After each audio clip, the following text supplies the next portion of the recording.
Je voudrais vous présenter le film du soir. Bon, en très accéléré, c'est vrai. Ça va aller assez vite. Enfin, disons, on va pas s'attarder trop sur la narration, parce qu'en fait, c'est un film... Mais vous allez voir. C'est surtout qu'hier, il y a eu une synchronicité vraiment amusante. On me propose de regarder ce film. Quelqu'un me propose d'envoyer un lien pour que je puisse le regarder. Ah ben je dis, très bien si tu me le conseilles. Ah, je sais pas si je te le conseille, me dit mon correspondant, mais bon, comme apparemment, alors je sais pas, ça faisait référence sans doute avec quelque chose dont on avait parlé, enfin, bref, ça avait piqué ma curiosité. Mais en attendant, par hasard, je ne sais pas, je tombe, sur un des sites que je regarde, le congrès des religions, enfin, sous le titre... la nouvelle religion mondiale qui se met en place, quelque chose comme ça. Ah, il y a une photo. Vous voyez cette photo? Il y a le pape avec plein de dignitaires religieux. Bon, alors ça, c'est sur un site... Bon voilà, je vous fais pas un dessin. Alors je commence à chercher un petit peu. Mais sur cette image, il y a quelque chose. Vous voyez ça? Le trophée de la Coupe du Monde de foot ou un truc qui ressemble là, ce truc-là, vous reconnaissez? Moi, tout de suite, bien sûr, ça m'a sauté aux yeux. Pourquoi? Parce qu'on l'a déjà vu, ce truc. Souvenez-vous, dans la capsule Utopia. Vous vous souvenez de ça? Astana. Vous vous souvenez de ça? Alors, bien sûr, j'ai fait une petite recherche. Et je tape Astana. Parce que c'est ce truc-là. Et je tombe bien sûr sur un article tout à fait bien, hein, le message de paix et d'unité des grands chefs religieux réunis à Astana. Ah bah ça réchauffe le cœur, hein. Les grands chefs religieux, les turbans, les musulmans, les catholiques, c'est beau, non? Et bah ça c'est la nouvelle religion mondiale, en train de se mettre en place. Le Time d'Astana. Bon, le congrès des leaders des religions traditionnelles du monde, hein, voilà. Alors en lien avec ça, il y a aussi un projet à Abu Dhabi. Regardez, oh, certainement c'est en plein désert, hein, ce sera réfrigéré comme la Coupe du Monde, un truc dans le style.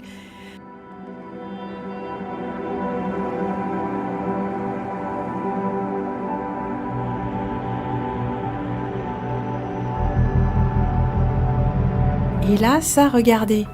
Alors là, vous ne le voyez peut-être pas, mais il y a une église, une mosquée et une synagogue. Alors les autres pourront aller se faire en... ils attendront qu'on leur construise quelque chose ou pas, je ne sais pas si c'est prévu.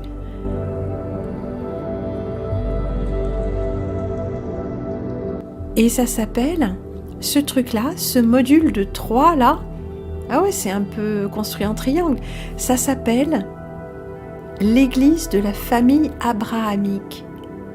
Ouais, c'est les 3 religions du livre. L'église de la famille abrahamique. Quand même, hein? Alors ça, c'est des trucs d'architecte, hein, bien sûr.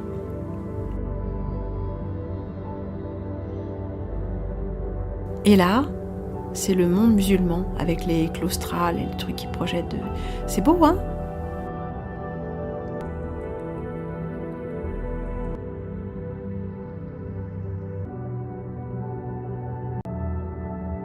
Là, on a les chrétiens.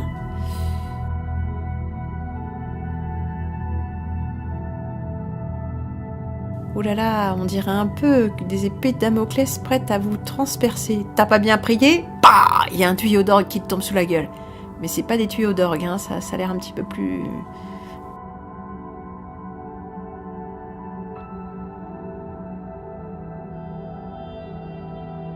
Donc ici, on a les Juifs.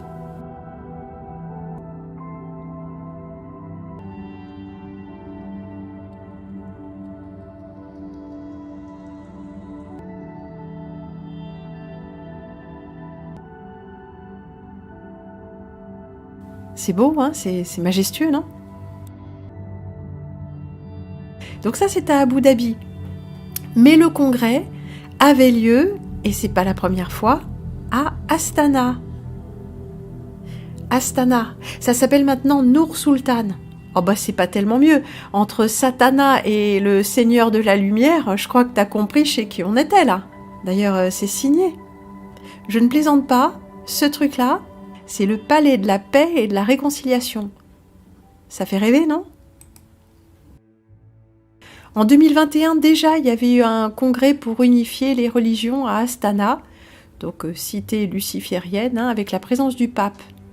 On voit bien là, on verrait presque l'œil pour un peu, hein. Alors ça, ce truc-là, la tour avec la boule, la tour... ça y est, j'ai encore oublié le nom. Ellipsoïdale, hélicoïdale, il y a un truc comme ça. Bref, on en avait déjà parlé, vous vous souvenez? Et la boule d'or, c'est quoi cette boule d'or? La tour Tesla avec sa boule d'or. Et ben ça, c'est l'emblème d'Astana. C'est à ça que j'ai reconnu que ça se passait là-dedans. Alors là, déjà, on est un petit peu plus clair. Je sais même pas d'où j'ai sorti ça. À Astana, Kazakhstan, les religions unies contre le terrorisme dans la pyramide de la paix. Le rêve maçonnique en marche. Et ça, c'était en 2016, hein. C'est pas nouveau, hein. Astana, capitale du Kazakhstan depuis la chute de l'URSS. Elle s'appelait, cette petite bourgade, au temps des tsars, Akmola, qui signifie « sépulcre blanc ». Aujourd'hui, elle porte un nom à l'anagramme en langue latine étonnante, Satana. Astana la Nouvelle, construite au XXIe siècle, ville de la steppe, sortie du désert, ville lumière, pharaonique, ultramoderne, grande capitale au symbole maçonnique à ciel ouvert, au rôle religieux étonnant. Ouais, c'est le moins qu'on puisse dire. Mais maintenant, elle s'appelle même plus Astana, elle a encore changé de nom. Donc c'est une ville comme ça, ça nous rappelle... on vient de parler d'Abu Dhabi, hein, toutes ces villes sorties du néant comme ça. À Astana, le supermarché des religions en présence du pape, 2 octobre 2022. C'est pas vieux les gars, hein. Et là, attention, tada, Kato TV. Kato TV, il vous passe ça sans sourciller, hein. Le pape, le président kazakh, non pas khazar, et la pyramide derrière. Ça fait pas un peu bizarre? Bon voilà, mais c'est ça, c'est pour dire, c'est les symboles d'Astana. Regarde, t'as la boule, t'as l'autre boule, enfin... Et ça, c'est la table ronde. Kazinform, information du Kazakhstan.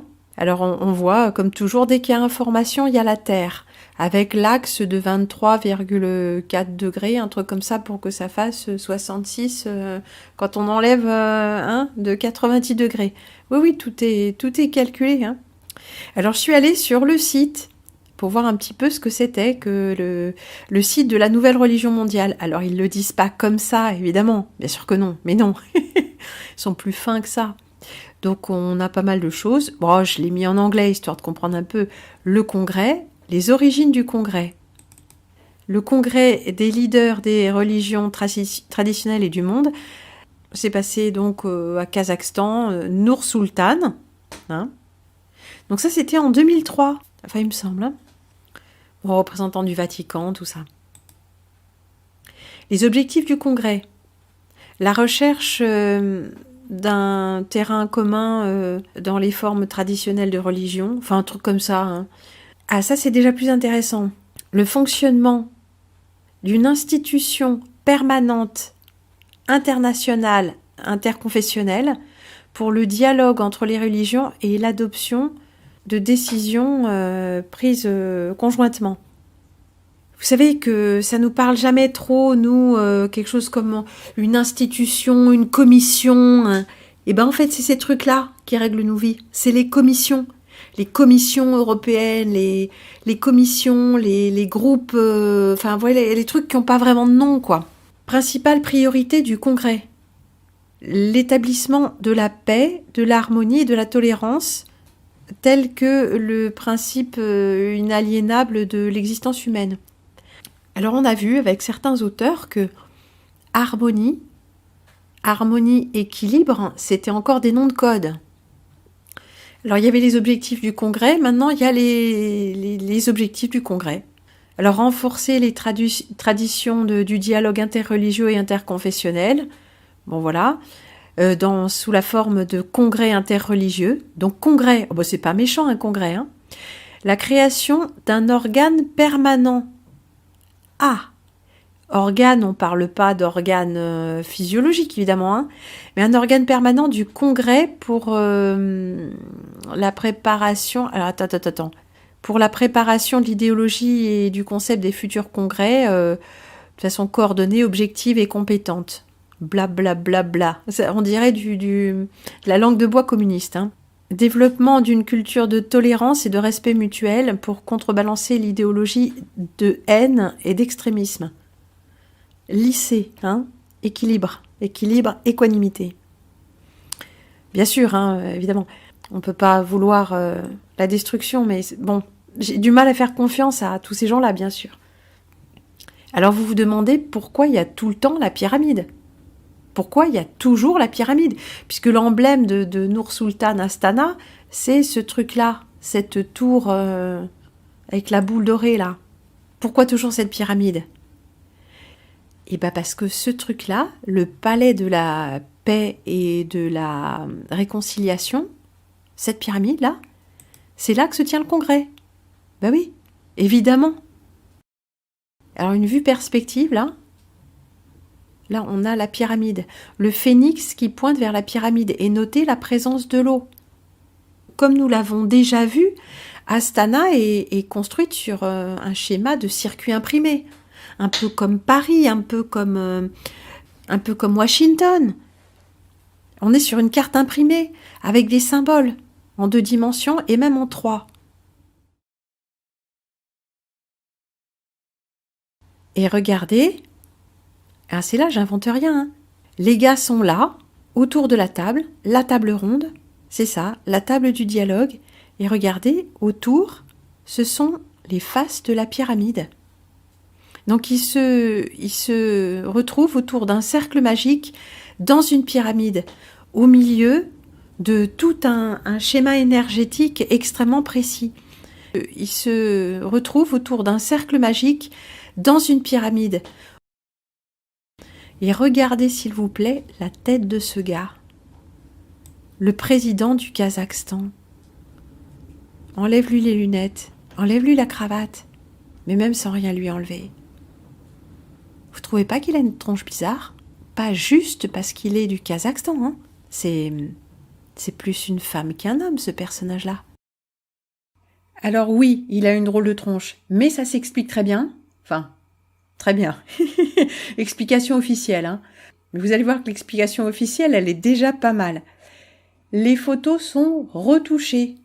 Oui, en vue de sa réélection, enfin pour programmer sa réélection, pour mettre les chances de son côté, on va dire, pour avoir l'air plus charmant.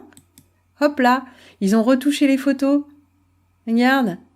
Ah ben, c'est vrai qu'à gauche, il fait vieux machin, un vieux dino bouffeur d'herbe. Et à droite, bah ouais, c'est plus... Il y a même plus de... C'est plus chaud, la couleur est plus chaude. Et bah, il y a plus de rides, il y a plus de double menton. Purée, le gars, quand même, ils exagèrent, hein. C'est vrai que le gars est assez flétri. Il ressemblerait même presque à une grenouille. Bon, il y a eu du boulot de fait, là, quand même, hein.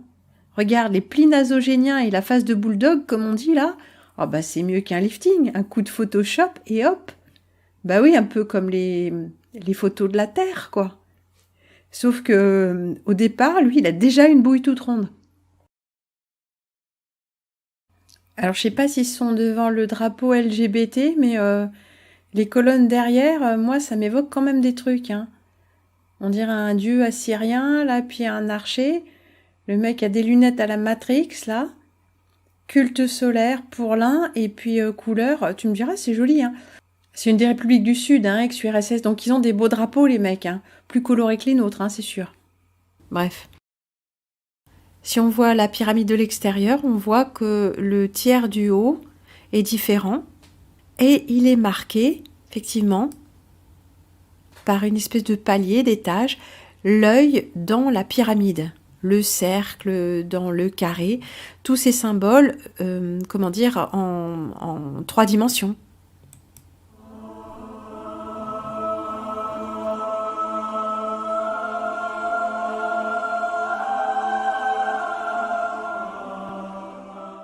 Mais que l'Église était satanique, on le savait déjà.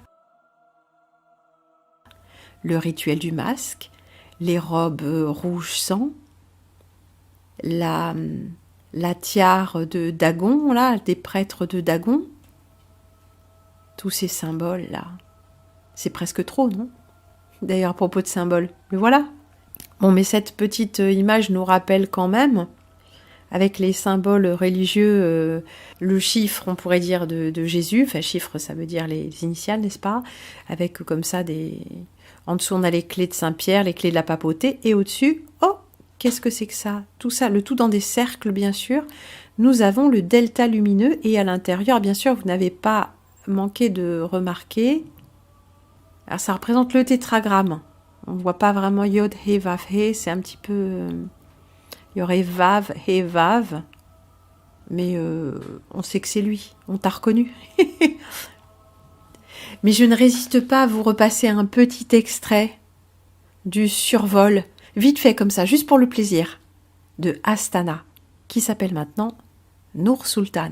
Mais c'est le même gars, hein.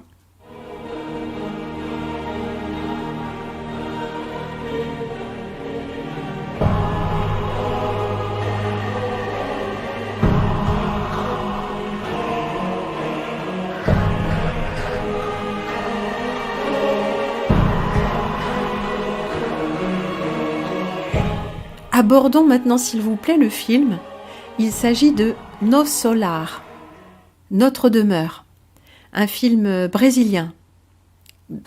J'ai pris juste quelques images, pas la peine d'en faire plus, mais bien sûr, je n'ai pas résisté à faire quelques petites images arrêtées. Attention, ça va encore aller très vite, du générique.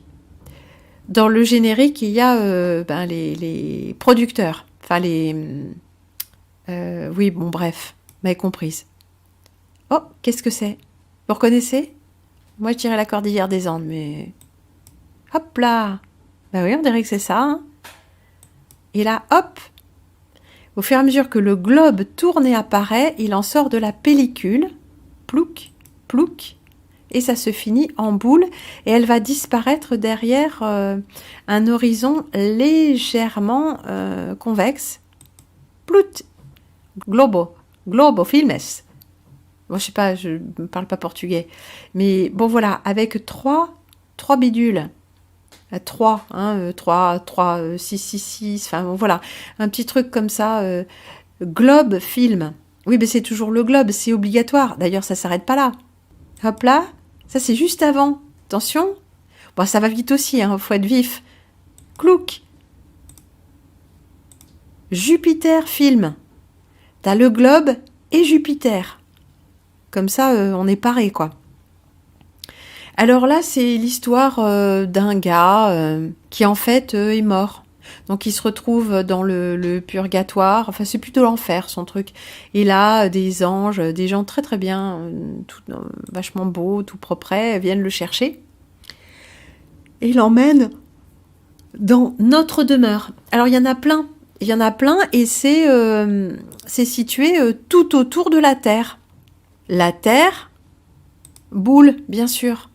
Il explique ça à un moment, hein, que c'est, voilà, comment ça se passe, il y en a plein qui peuvent accueillir chacun 1 million de gens, tout ça. Donc lui, d'abord, il est à l'hôpital. Ah oui, on le répare un petit peu. Puis dès qu'il est prêt avec son mentor, il sort de l'hôpital. Oh, c'est beau, c'est futuriste, hein, c'est futuriste années 70. Alors le film est bon, je sais pas où ça a été tourné, mais c'est peut-être les trucs un peu futuristes du Brésil. Après tout, On a bien la capitale, le Brasilia, qui est sorti de nulle part, un petit peu comme Astana, non? Donc, le gars lui fait prendre... il dit, oh non, on va pas marcher, on va pas se fatiguer, on va prendre l'aérobus, le maglev, enfin un truc qui... La navette de l'aéroport, quoi, en gros, c'est à peu près ça. Alors, il lui fait visiter la ville, comme ça, il en profite pour lui faire visiter la ville. Ah, bah ça a presque l'air joli, c'est presque un truc d'exposition universelle, non? Ça, c'est le palais des... Je sais pas, c'est les palais gouvernementaux, c'est... Parce qu'attention, dans notre demeure, qui est en fait une espèce d'immense ville avec des grandes murailles, c'est vraiment pas mal, ça, hein, c'est des murailles sans porte, hein, ça... télécommandé par la pensée, par la pureté de celui qui rentre, enfin, qui appartient, bien sûr, à ce monde-là, quoi. Mais j'en étais où, moi? Ah oui, c'est très très grand et très hiérarchisé. Alors, il y a plein de gouverneurs, je sais plus comment c'est, je sais plus leur titre, mais bon, c'est hiérarchisé. Donc là, regarde, ils sont à bord du RER qui les amène là où ils vont. Mais qu'est-ce que c'est que ça? Mais c'est le palais de la paix et de la réconciliation. Oui, bon, ok, la base est pas carrée, mais t'as bien compris que c'est la même chose, là. D'ailleurs, tout a l'air construit un petit peu en triangle. Ou en cercle. Mais ma parole, mais on est à Astana. D'ailleurs, qu'est-ce que je disais? Juste à côté de la pyramide en octogone, il y a une pyramide à base carrée. Astana. Les mecs étaient visionnaires, quand même, hein. Donc, ils vont voir le gouverneur pour lui demander la permission... parce que le gars, il voudrait bien aller sur Terre pour voir sa famille. Ouais, ils ont tous une obsession, une fois qu'ils arrivent là-bas, ils veulent voir leur famille. En fait, les gens pensent pas forcément à eux, mais bon, c'est pas très grave. Parce que le gars a déjà lancé une première offensive. Il est allé là, justement, dans la pyramide. C'est là où on fait les requêtes pour redescendre. Oh, je sais plus comment ça s'appelle. Ça. Franchement, ça ressemble à ça, non ? Bon, après, ils se baladent un peu, je sais plus quoi. Et c'est magnifique, tu vois, c'est bien tondu, ils sont tous habillés pareil, en blanc, ils sont tous très purs. Il n'y a pas un brin d'herbe qui dépasse, il n'y a pas un chewing-gum sur lequel foutre sa semelle, il n'y a pas une crotte de chien, ça c'est plutôt pas mal. Mais le reste est plutôt chiant, quoi. Enfin, tout est chiant. Il n'y a pas de vie, il n'y a pas d'enfants, enfin, je crois pas. Et regarde-moi ces trucs. Purée, mais on est dans l'âge de cristal, ou dans The Island. Tiens, c'est ça, j'y avais pas encore pensé. C'est vrai que c'est limite flippant, tellement c'est bien organisé et tellement faut toujours demander la permission en levant le doigt avant d'aller pisser. Donc ils arrivent quand même chez le gouverneur, le supra-gouverneur. Ah, c'est un mec hyper bien, regarde comme il est beau et tout, il est digne. Et il le reçoit au milieu de son palais, arrondi, enfin je sais plus. Et regarde, qu'est-ce qu'il a? La terre-boule. Ben oui, il lui explique tout le topo sur la Terre, comment ça se passe quand les gens ci et ça. Il la regarde. Derrière la Terre, qu'est-ce qu'on voit? Homme, le petit signe là. Regarde. On dirait Jean-Paul. Avec les insignes religieux des deux principales religions.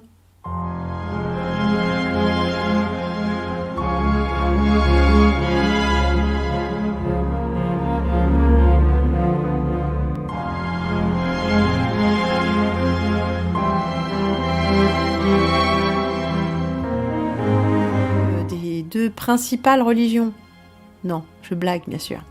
Donc le christianisme et le judaïsme. Et il y a ça tout autour de la pièce, qui est ronde, parce qu'elle est construite autour de la sphère. Globofilm, hein, t'as suivi? Avec son reflet là, le reflet de la Terre. À moins que ce soit la Lune. Non, je blague. Non, mais parce qu'il paraît que la Lune serait un reflet holographique de la Terre. Mais pourquoi pas? Et là, à côté, entre les deux, là, si j'ose dire, il y a le truc, le symbole du Om. Hein, ce serait le bouddhistianisme, peut-être. Quelque chose dans ce goût-là.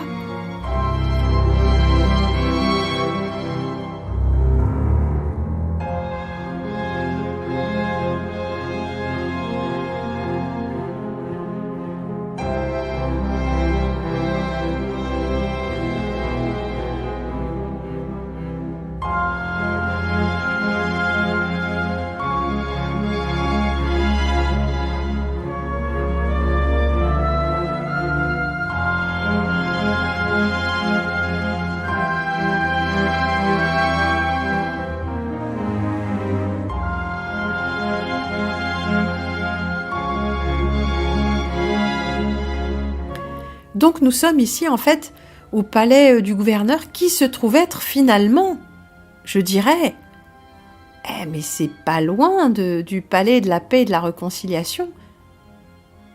Mais quelle est l'image qui prédomine? Le sceau de Salomon. Ça nous dit certainement quelque chose, non? Je sais même pas si c'est la peine d'aller plus loin. Je crois qu'on a tout vu, non? Donc, en gros, c'est hiérarchisé. Tout est bien, tout est beau. Les gens qui vous soignent après vous avoir tiré de l'enfer savent mieux que vous comment faire. Il faut apprendre à, devenir de plus en plus humble. Ce qu'apprend très bien notre héros, qui est au début un médecin, assez imbu de sa personne et tout ça. Et puis il apprend très vite. Oh, c'est bien. Enfin, en même temps, c'est un peu accéléré, hein. Et puis, donc nous avons cette merveilleuse cité d'Astana où quand même t'as intérêt à filer droit et à t'habiller comme il faut avec des bons vêtements blancs. Et puis on t'explique, alors ça se passe là. Là, c'est l'endroit où on retourne sur Terre, quand on se réincarne. Oui, parce qu'on se réincarne. Ah, on n'est pas toujours obligé, mais bon, on peut planifier un petit peu la vie d'après, mais on sait qu'on va oublier. Mais tout est bien. Tout est bien. Tout est bien. Tout est bien. Tout est bien. Tout est bien. Dormez. Je le veux.